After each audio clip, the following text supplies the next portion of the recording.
Radio के विज्ञान प्रकोष्ठ के सभी भाइयों को सादर नमस्कार करती हूँ। क्योंकि जो हमारा यहाँ कार्यक्रम था वो जन समस्याओं को लेकर के हमारा कार्यक्रम था। आप लोगों ने बताया कि हमारे गांव की नालियां बरकरार रही है। हमने आपके सामने ही आपके बरोकर महिला के वीडियो को अवगत करा दिया है। अगर वो 1-2 दिन में सफाई नहीं कराते हैं तो इसके हम लोग को एक रणनीति बनाना होगा और जो महिला जो ब्लॉक है उस पूरे ब्लॉक को छावनी बनाना होगा। आपकी जिम्मेदारी। छावनी का मतलब ये कि इस गाँव से हर घर से लोगों को पहुँचना होगा, तभी हमारे काम होंगे। अभी 13 तारीख को सबको बांध आना है। आप देख रहे हैं कि किसानों का कर्ज अगर 50,000 रुपये क्रेडिट कार्ड लिया है तो आज बैंक वाले 2 लाख की नोटिस भेज रहे हैं। भेज रहे हैं कि नहीं भेज रहे हैं? आप देखिए बल्ब आप जला रहे हैं, बिजली का बिल 10,000 आ रहा है, 20,000 आ रहा है। कहाँ से देंगे गरीब लोग? हम लोग दे पाएंगे? नहीं दे पाएंगे। खाद के लिए देखिए आपको खाद नहीं मिले, लाइन में आप लग रहे हैं। जबकि सरकार को ऐसा करना चाहिए कि किसानों का कर्ज पूरी तरह से माफ होना चाहिए, बिजली का बिल माफ होना चाहिए। जो किसानों की बिजली है जो ट्यूबवेल में उसको फ्री करना चाहिए, तभी हम लोग खुशहाल रहेंगे। देखिए 5 किलो राशन से हमारे और आपके बच्चों की जिंदगी नहीं बनेगी। हम जा रहे हैं कि आप हमें रोजगार दे दीजिए, हमें 5 किलो राशन नहीं चाहिए। आपको पता है ये लोग रोजगार क्यों नहीं दे रहे हैं? इसलिए नहीं दे रहे हैं कि जो गरीब घर के लोग हैं अगर ये रोजगार पा जाएंगे तो जो बड़े बड़े माफिया है, ये नेता है, इनके झंडे कौन उठाएगा, इनके जिंदाबाद के नारे कौन बोले? इसलिए आपको रोजगार ये लोग नहीं दे रहे हैं। आपको कहते हैं आपके बच्चों को कि हमने प्राइमरी स्कूल बना दिया, आप अपने बच्चों को पढ़ाइए। आप उन नेताओं से कभी पूछिए कि उनके बच्चे कहाँ पढ़ते हैं। आपके यहाँ के जो विधायक है उनके बच्चे कहाँ पढ़ते हैं? आपको पता है? इंग्लैंड में, लंदन में। और आपको क्या जरूरत है? आपको कह दिया जाता है कि आप धर्म का प्रचार करो, आप हिंदू हो। हम मानते हैं हिंदू है, हम कह रहे हैं हिंदू है, तो क्या हिंदू धर्म का प्रचार हम ही ठेका लिए क्या जो प्रचार करेंगे? उनके बच्चे क्यों नहीं कर रहे हैं? रामनवमी में आपके बच्चे तलवार लेकर के कहते हैं धर्म की रक्षा करेंगे। अच्छी बात है, हम नहीं कह रहे हम भी रक्षा करेंगे, लेकिन जो हमें बुलवा रहे हैं उनके बच्चे को भी रक्षा कर रहे हैं। वो जो भी तलवार लेकर के प्रदर्शन करे, कभी आप लोगों ने सवाल नहीं किया। हम क्या करते हैं? आपस में लड़ो, पढ़ो, मरो और अपने बच्चों को कहते हैं नहीं बेटा तुम सुरक्षित रहो, तुम पढ़ो, तुम लिखो, तुम IAS बनो, तुम डॉक्टर बनो, इंजीनियर बनो, नेता बनो। और आपके बच्चों को कहते नहीं तुम चौराहे पर जाकर के जाओ और आप भाड़ा लेकर के 400 रुपए की मजदूरी का इंतजार करो। ये वो लोग आपको सिखाते हैं। तो हमको ये नहीं सीखना है। मैं कह रही मजदूरी करें अच्छी बात है, लेकिन उस मजदूरी से अपने बच्चों को पढ़ाओ। जो सदियों का शोषण किया है जिन लोगों ने, उनसे सवाल करो और उनका हिसाब बराबर करो। उनको बताओ कि भारत के संविधान ने सबको समानता का अधिकार दिया, बराबरी में बैठने का अधिकार दिया है। तो तुम्हारे बराबर बैठ करके हम भी भारत के लोग हैं, जितनी तुम्हारी भागीदारी है राजनीतिक में, सामाजिक आर्थिक में, उतनी भागीदारी हमें भी चाहिए, लेकिन हम लोग नहीं। आज देखो प्रधान तो बना देंगे आपके बीच में, लेकिन प्रधानी करता कौन है? वो नहीं करता। उनको साइन कराए जाते हैं चेक में, उनको नहीं पता है क्या प्रधान में कितना बजट आ रहा है, कुछ नहीं, सब साइन करा लिए जाते हैं। और जब विकास की बात आएगी तो विकास 0 हो जाता है। उनको काम नहीं करना है, सिर्फ बरगलाना है उनको, और बरगला रहे हैं। और आप हम सब लोग इनके बहकावे में आकर के बस नेताजी जिंदाबाद के नारे लगा रहे हैं, तो ऐसे काम नहीं चलने वाला।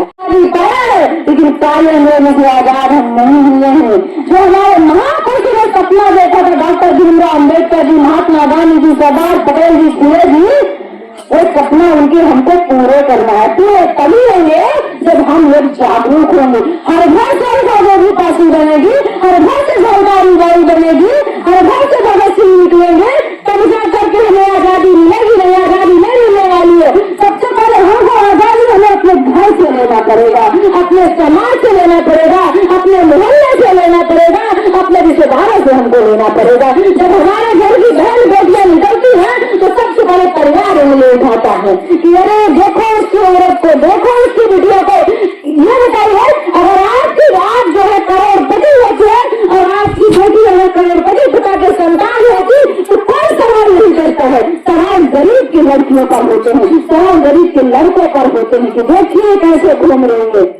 और सवाल करने का मौका आप और देते हैं, क्योंकि जब हम नहीं बोलेंगे तो किसी के मार गिराए की औकात नहीं है कि कोई हमारे बच्चों पर, हमारे परिवार पर उंगली उठा दे। उठाएगा कोई? नहीं उठाएगा। तो ये आपको सीखना है। मेरे भी पिता थे, मेरे भी माँ, जब कोई बोलता था बता देते थे कि मेरी बेटी है, आपको दिक्कत क्या है? इसलिए लोग हमें बहुत कुछ बोलेंगे, आपके बहुत हमें कोई फर्क नहीं पड़ता, क्योंकि हम चाहते हैं कि साली पटेल गरीबों की आवाज बन करके लड़ती है, तो साली पटेल के ऊपर कटाक्ष करेंगे तो ये जो डर करके घर पे बैठ जाएगी। वो जानते नहीं कि साली पटेल पढ़ी लिखी घर की लड़की है, पढ़ा है, हम तुमको जवाब देंगे, लेकिन पीछे मुड़ करके नहीं देखे कि तुमको जो बोलेंगे बोलिए, हमें कोई फर्क नहीं पड़ता। इसलिए कि मेरे साथ जनता है, जनता का आशीर्वाद है, मेरे साथ माताएं हैं, बहनें हैं, किसान है, युवा है, बुजुर्ग है, हमें कोई फर्क नहीं पड़ता। दुनिया की कोई शक्ति नहीं मुझे डरा सकती, इसलिए कि आपका साथ है, आपका आशीर्वाद है, हम किसी से नहीं डरने वाले हैं।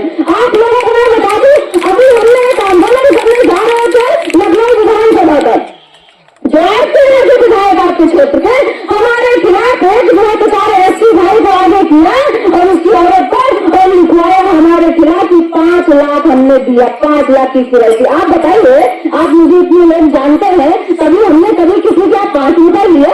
कोई मुझे बता दो, यहाँ बैठे हैं, कभी मांगा किसी ने कि हमको 5 रुपए? आप बताइए, आपके हमारे घर में 5 लाख रुपए रखा है क्या? रखा है लोग घर पे? कोई रिक्शा वाला हमको 5 लाख रुपए दे देगा? आप बताइए। तो जानते हैं 80 का जो दुरुपयोग हो रहा है ना, वो बड़े लोग कर रहे हैं, आपको बरगला रहे हैं, तो आप उनकी बातों पर मत आइए। इसलिए बताए वो बरगला रहे हैं, लेकिन कोर्ट में आपको खड़ा होना पड़ेगा, जज के सामने आप जाएंगे, गालियां आपको मिलेंगी। जब आप पंजी लगाओगे तो जब जांच होगी तो उल्टा सजा आपको मिलेगी। ये जो लोग है ना बरगलाने वाले, ये आपका साथ नहीं देंगे। किसी पर भी आप हैसियत इज्जत जब आप पीड़ित हो, जब आपके साथ अन्याय हो, बिल्कुल लड़ाई हम आपके साथ है, लेकिन किसी के कहने पर कोई बड़ा नेता कहे, कोई बड़ा आदमी कहे चलो उस पर लगा दो, तो ऐसा कभी मत करिएगा, ये गलत बात है। हमको जो मिला है हम अपने अधिकारों का उपयोग गलत नहीं करेंगे, हमें जो अधिकार मिले संविधान का हम सही उपयोग करेंगे। इन लोगों ने हमारे खिलाफ लगा, इन्हें लगा किसान बन जाएगी, जेल होगी, इन्हें ये नहीं पता कि हमारे पुरखों ने इस देश की आजादी के लिए काले पानी की सजा काटे हैं, फांसी के पहिए पर गुजरे, जेलों पर रहे, उनकी औलादें तुम्हारे नफरती डंडे से डर जाएंगी। जितने मुकदमे लगाना हो लगा दे विधायक और यहाँ के पुलिस के अधिकारी, सामने बैठे डरने वाली है। मैंने कसम खाया है कि मुझे अगर अपनी जनता की अगर फांसी के फंदे पर भी झूलना पड़ेगा तो मैं तैयार हूँ, तब भी त्यागी। क्या नाम है भैया आपका? अच्छा, गांव का नाम? बरसाड़ा खुर्द। अच्छा, ये नल जो गड़ी है, हाँ, जब से पानी नहीं आ रहा है। कब से गड़ी हुई है? ये तो 1 साल हो गया। कितना दिन हो गए? अच्छा, आपने किसी को जानकारी दिया? हाँ, प्रधान को भी बताया, सचिव को भी बताया। तो क्या बोल रहे हैं प्रधान जी? बन जाएगा ऐसे बता रहे। अच्छा, दोबारा प्रधान के पास गए हैं? 3 बार बताए हैं। अच्छा, तो पूरे गांव में नहीं आ रही कि ओनली यही गांव में नहीं? यहाँ इसमें तक नहीं आ रहा। बाई चांस कहीं आ रहा है, कहीं नहीं कहीं आ रहा है। पूरे गांव में नहीं आता। हाँ, पूरे गांव में 2-4 दिन में एक बार आता है, 1 घंटा के लिए। अच्छा, अब 1 भी घंटा नहीं, 1 भी घंटा नहीं। चलिए।